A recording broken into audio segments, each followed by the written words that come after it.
ભરૂચ જિલ્લાના સાયખા જીઆઈડીસીમાં આવેલી અલ્કેમી ફાઇનકેમ કંપનીમાં સુરક્ષાના અભાવે વધુ એક શ્રમિકનું મોત થતા પ્રચંડ જનાક્રોશ ફાટી નીકળ્યો છે। વળતર મુદ્દે પરિવાર અને યુવા કોંગ્રેસ કંપની ગેટ પર મૃતદેહ સાથે વિરોધ નોંધાવ્યો છે અને ન્યાય નહીં મળે ત્યાં સુધી અંતિમ સંસ્કારનો ઇનકાર કર્યો છે। સાયખા જીઆઈડીસી સ્થિત અલ્કેમી ફાઇનકેમ પીવીટી એલટીડીમાં સુરક્ષા વ્યવસ્થાના અભાવે શ્રમિક રાહિલ સૈયદનું સારવાર દરમિયાન મોત થયું છે। આ સાથે કુલ મૃત્યુઆંક 3 પર પહોંચ્યો છે। કંપની દ્વારા આપવામાં આવેલા વળતરને પરિવારે અપૂરતું ગણાવી નકારી દીધું છે। પરિવારજનોને ગ્રામજનોએ કંપનીના મુખ્ય દરવાજા આગળ મૃતદેહ સાથે ધરણા પ્રદર્શન શરૂ કર્યું છે। જ્યાં સુધી સન્માનજનક વળતર અને જવાબદારો સામે કડક કાર્યવાહી નહીં થાય ત્યાં સુધી મૃતદેહ સ્વીકારવામાં નહીં આવે તેવી ચીમકી આપવામાં આવી છે। આંદોલનને ભારતીય યુવા કોંગ્રેસનું સમર્થન મળ્યું છે। જિલ્લા યુવા કોંગ્રેસ ઉપપ્રમુખ પટેલ ઇમ્તિયાઝે ઘટનાને માનવસર્જિત હત્યા ગણાવી વહીવટી તંત્ર પર ઉદ્યોગપતિઓને બચાવનો આક્ષેપ કર્યો છે। ઇમ્તિયાઝ દ્વારા કરવામાં આવેલી રજૂઆતને આધારે ગુજરાત રાજ્ય માનવ અધિકારી આયોગે જવાબદાર અધિકારીઓને સમન્સ પાઠવી ખુલાસો માંગ્યો છે। હાલ પરિસ્થિતિને જોતા પોલીસ બંદોબસ્ત ગોઠવવામાં આવ્યો છે અને આ મામલે વધુ તપાસ ચાલી રહી છે। ઇમ્તિયાઝ પટેલ, ભરૂચ જિલ્લા યુવા કોંગ્રેસ ઉપપ્રમુખ।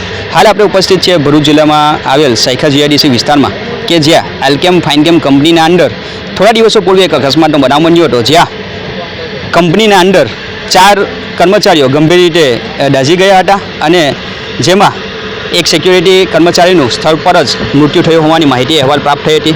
જેમાં એક કંપનીનું સારવાર દરમિયાન મૃત્યુ થયું હતું અને ગઈકાલે ફરી એકવાર રાહિલ સૈયદ નામના વ્યક્તિનું મૃત્યુ થયું હતું।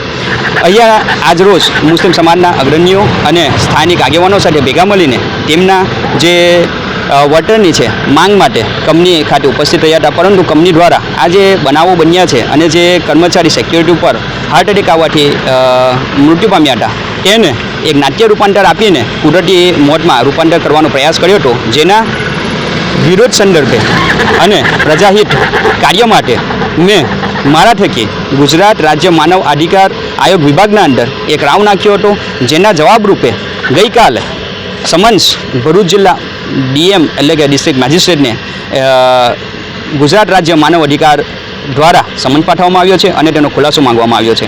આવનાર દિવસના અંદર જો આ પરિવારના પડખે કંપની ઊભી નહીં રહે અને યોગ્ય વળતર નહીં આપે અને અહીંયા જે સ્થાનિક અધિકારીઓ છે એ અધિકારીઓ આ જે કંપનીના 2 જવાબદાર અધિકારીઓ છે તેના સામે કાયદાનો કોઈ વિજય નહીં, તો યુવા કોંગ્રેસ આવનાર દિવસોના અંદર આ જે પ્રજા છે અને જે ભોગ બનનાર વ્યક્તિઓ છે તેમના પડખે ઊભા રહીને રોડ ઉપર ઉતરીને એમના ખપાવવા માટે કટિબદ્ધ છે। કેતન મહેતા, દ્રષ્ટિકોણ ન્યૂઝ, ભરૂચ।